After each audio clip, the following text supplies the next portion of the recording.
Everyone, welcome back to my channel win in life with Mukta.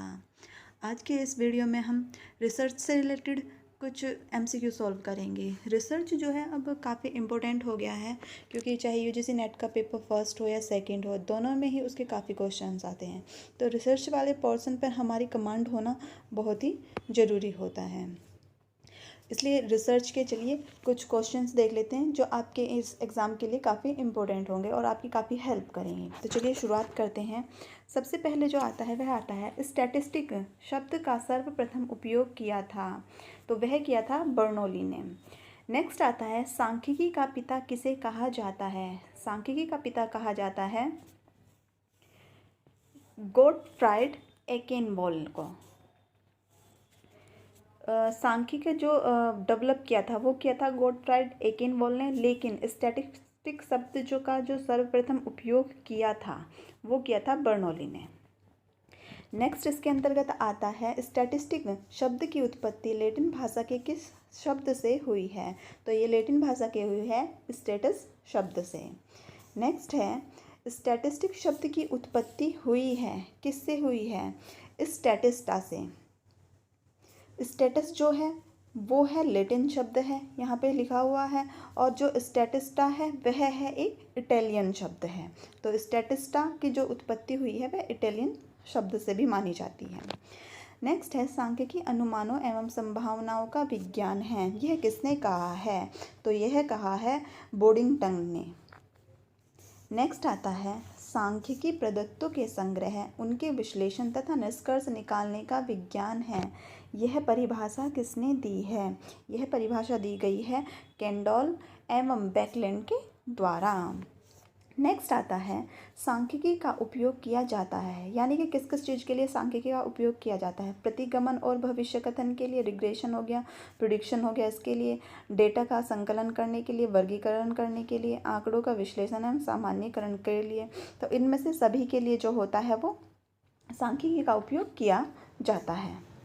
Next आता है अध्ययन हेतु जनसंख्या से चुनी गई इकाइयों को क्या कहते हैं। तो जनसंख्या पॉपुलेशन जो होती है उससे जब हम कुछ इकाइयाँ चुनते हैं तो उसको क्या कहा जाता है, उसको सैंपल कहा जाता है। सैंपल यानी कि प्रतिदर्श उसको बोला जाता है। नेक्स्ट है आंकड़ों की प्रकृति के आधार पर सांख्यिकी के प्रकार हैं। तो आंकड़ों की प्रकृति के आधार पर यहाँ पे पूछा गया आंकड़ों की प्रकृति के आधार पर सांख्यिकी के जो प्रकार हैं वह हैं 2 प्रकार हैं। नेक्स्ट है उपयोगिता या कार्य के आधार पर सांख्यिकी के प्रकार हैं। उपयोगिता या कार्य के आधार पर जो सांख्यिकी के प्रकार हैं वह हैं 3 प्रकार। नेक्स्ट जो आता है सामान्य निष्कर्षात्मक सांख्यिकी का तात्पर्य उन सांख्यिकी विधियों से है जिनके द्वारा व्यक्त किया जाता है। तो क्या व्यक्त किया जाता है, अनुमान के द्वारा व्यक्त किया जाता है। निष्कर्षात्मक सांख्यिकी को कहा जाता है, क्या कहा जाता है, उसको कहा जाता है प्रतिचयन सांख्यिकी। उस तथ्य या सूचना को क्या कहते हैं जिनके आधार पर निष्कर्ष निकाले जाते हैं। तो उन तथ्य या सूचना को कहा जाता है, उसको सांख्यिकी भी बोल सकते हैं, पद्धति या डाटा भी बोल सकते हैं, या मार्क्स भी बोल सकते हैं। तो उपरोक्त इसके अंतर्गत सभी आते हैं। क्वेश्चन नंबर 14 है प्रोफेसर गैरेट ने सांख्यिकी श्रृंखलाओं के कितने प्रकार बताए हैं। तो प्रोफेसर गैरेट ने सांख्यिकी श्रृंखलाओं के जो प्रकार बताए हैं वह 2 प्रकार बताए हैं। क्वेश्चन नंबर 15 किस श्रृंखला के अंतर्गत आने वाले प्राप्तांकों को किसी भी सीमा तक उपविभाजित किया जा सकता है। तो निरंतर श्रृंखला के अंतर्गत आने वाले प्राप्तांकों को क्या किया जा सकता है, उपविभाजित किया जा सकता है। 16 है प्रदत्तों के व्यवस्थापन में निहित होता है। तो प्रदत्तों के व्यवस्थापन में यानी कि प्रदत्त जो डाटा होता है उसकी व्यवस्था करने के लिए जो निहित होता है वह होता है सारणीकरण भी होता है, वर्गीकरण भी होता है, और रेखा चित्र द्वारा प्रस्तुतिकरण भी होता है। इन तीनों के ही द्वारा हम क्या कर सकते हैं, डेटा का व्यवस्थापन कर सकते हैं। ओके। नेक्स्ट जो आता है किसी प्राप्तांक के बार बार आने की प्रवृत्ति को कहते हैं। मैंने पहले भी बोला है कि हमेशा हमें जो क्वेश्चन होते हैं वो अच्छे से पढ़ने चाहिए। तो इसमें पूछा गया है प्राप्तांकों के बार बार आने की प्रवृत्ति को कहते हैं। यहाँ पर प्रवृत्ति पूछा गया है, तो बार बार आने की प्रवृत्ति को कहा जाता है आवृत्ति। और अगर पूछा जाता कि प्राप्तांकों के बार बार आने की आवृत्ति को कहते हैं तो उसको क्या कहा जाता है, उसको बहुलांक कहा जाता है।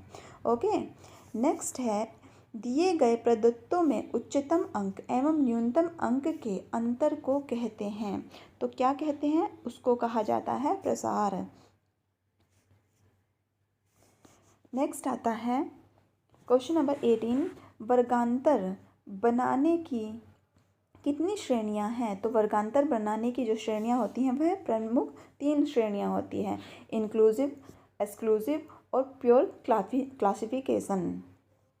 नेक्स्ट इसके अंतर्गत आता है उच्चतम सीमा एवं न्यूनतम सीमा के योग के आधे को कहा जाता है। उच्चतम सीमा के पूछा गया, उच्चतम सीमा के और न्यूनतम सीमा के योग के आधे को क्या कहा जाता है, तो उसको क्या कहा जाता है, उसको मध्य बिंदु कहा जाता है, उसको कहा जाता है मध्य बिंदु। नेक्स्ट आता है आवृत्ति को किस चिन्ह के द्वारा प्रदर्शित करते हैं। तो आवृत्ति को जिसके द्वारा प्रदर्शित करते हैं वो उसे कहा जाता है एफ, यानी कि फ्रीक्वेंसी। नेक्स्ट आता है मध्य बिंदु का सूत्र होता है। मध्य बिंदु का जो सूत्र होता है वह होता है उच्चतम अंक न्यूनतम अंक अपॉन 2।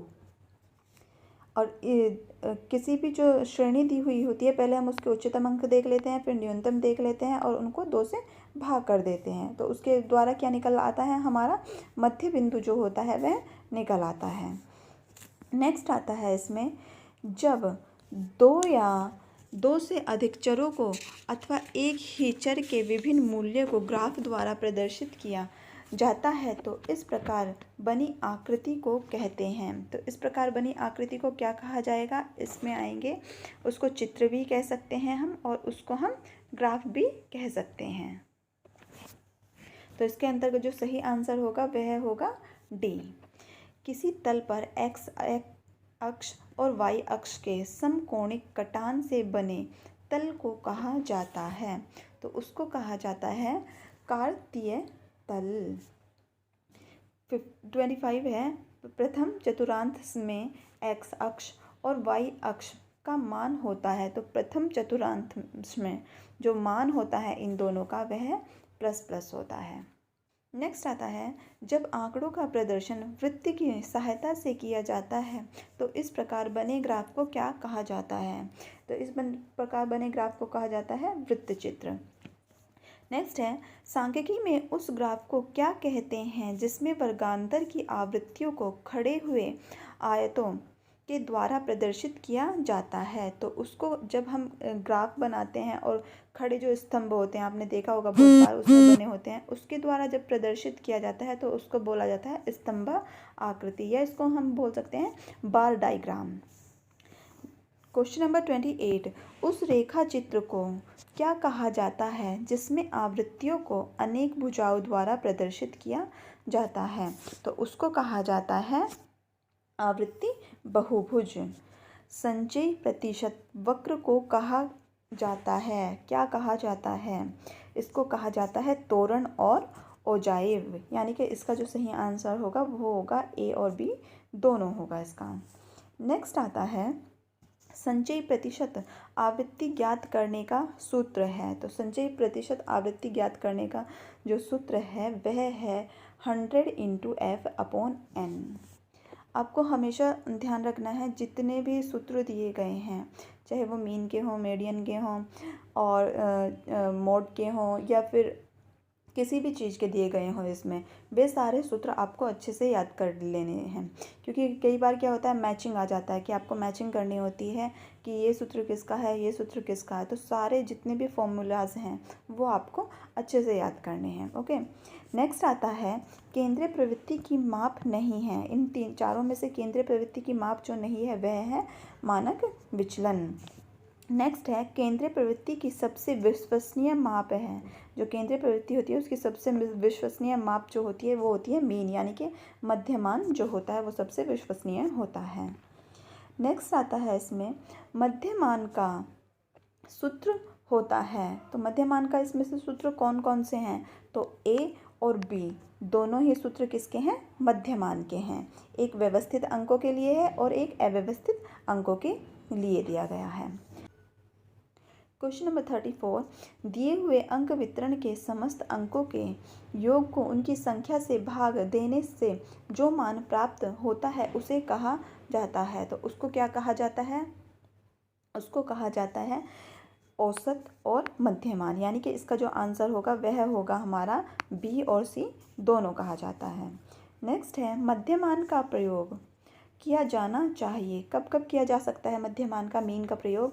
जब केंद्रीय प्रवृत्तियों का सबसे विश्वसनीय मान ज्ञात हो करना हो, जब दिए हुए अंक का वितरण सामान्य हो, जब अंक वितरण के प्रत्येक अंक को हमें समान महत्व देना हो, यानी कि इसमें सभी जो हैं उपरोक्त जब ये तीनों दशाएं होंगी, यानी किसी भी जो हमारे पास डाटा है उसमें ये तीनों दशाएं होंगी, तभी हम किसका यूज़ कर सकते हैं? तभी हम मीन का यूज़ कर सकते हैं, यानी कि मध्यमान का यूज़ कर सकते हैं।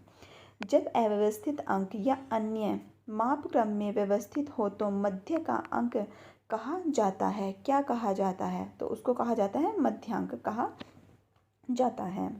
नेक्स्ट जो आता है, किसी मापनी पर मध्यांक वह बिंदु है जिसके ऊपर आधे केसेस होते हैं तथा शेष आधे केसेस उसके नीचे होते हैं। तो यह किसके द्वारा कहा गया है? यह कहा गया है गिलफोर्ड के द्वारा। नेक्स्ट है मध्यांक का प्रयोग कब करना चाहिए? मध्यांक का प्रयोग जैसे अभी हमने पढ़ा था ना कि कुछ विशेषताएं होनी चाहिए तभी हम किसका यूज़ कर सकते हैं? मीन का यूज़ कर सकते हैं। तो वैसे ही जब डेटा हमारे पास जो होती हैं उसमें ये सब विशेषताएं होंगी तभी हम किसका यूज़ करेंगे? मध्यांक का यूज़ करेंगे। तो क्या क्या होना चाहिए? जब अंक वितरण, जो अंक वितरण है वह कैसा हो? वह असमान हो। अंक वितरण अपूर्ण हो, यानी कि पूरी तरह से पूर्ण ना हो। अंक वितरण के वास्तविक मध्य बिंदु की गणना करनी हो। जब भी हमें जो भी हमारे पास केसेस दिए गए हैं उसके मध्य बिंदु की हमें गणना करनी होती है तब हम किसका करते हैं? मध्यांक का प्रयोग करते हैं। तो इसलिए जब तीनों अवस्थाएं होंगी किसी भी डाटा में, ये तीनों विशेषताएं होंगी तब हम किसका यूज़ करेंगे? तब हम मध्यांक का यूज़ करेंगे। नेक्स्ट जो आता है वह आता है अव्यवस्थित अंक सामग्री में मध्यांक ज्ञात करने का सूत्र है जबकि आंकड़े विषम हो। पूछा क्या गया है? जब आंकड़े कैसे होते हैं? विषम होते हैं। और अंक जो होते हैं, जो डाटा हमारे पास आ रहे हैं वो कैसे हैं?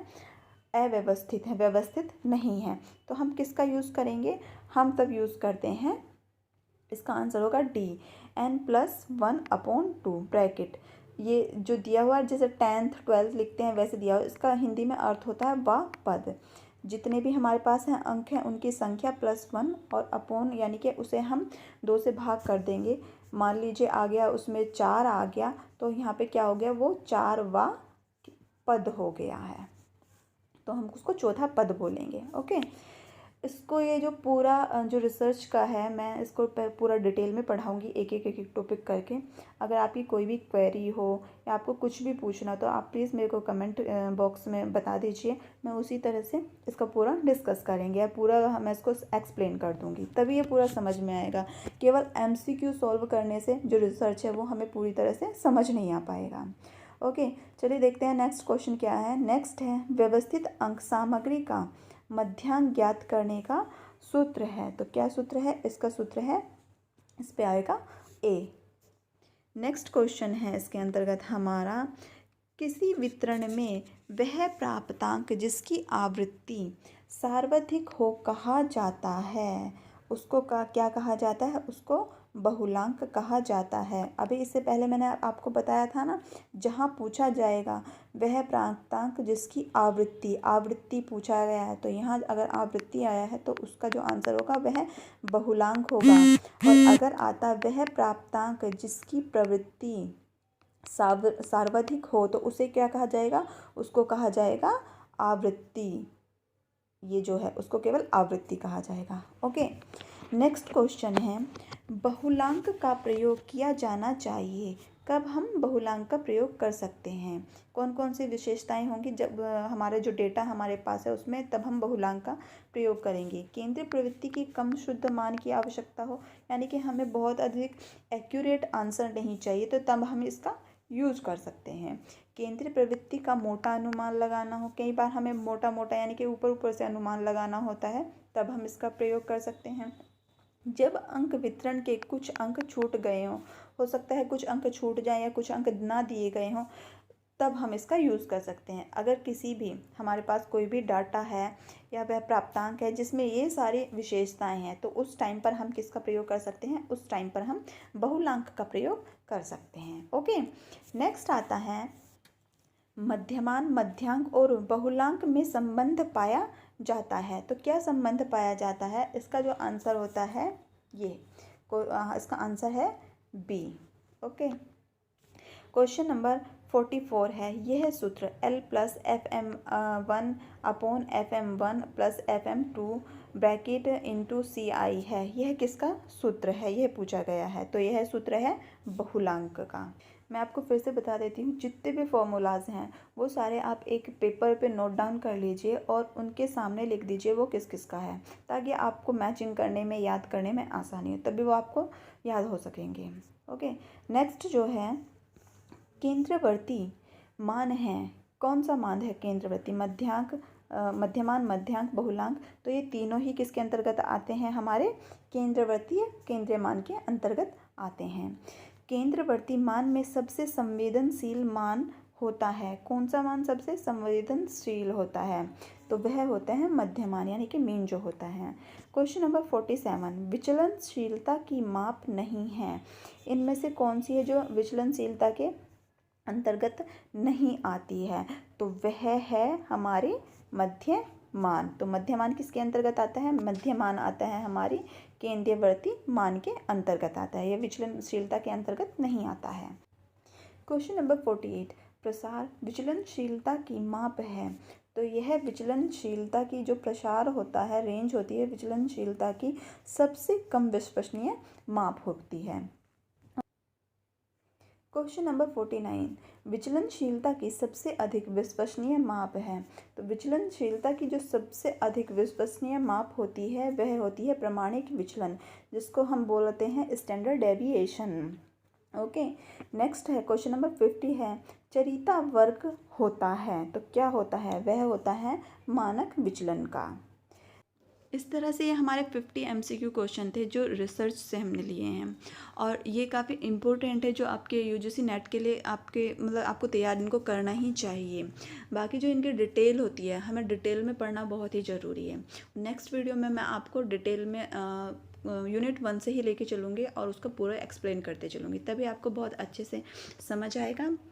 और अगर आपको वीडियो अच्छा लगा हो तो प्लीज़ मेरी वीडियो को लाइक कीजिए, चैनल को सब्सक्राइब कीजिए, और नेक्स्ट वीडियो देखने के लिए स्टे ट्यून।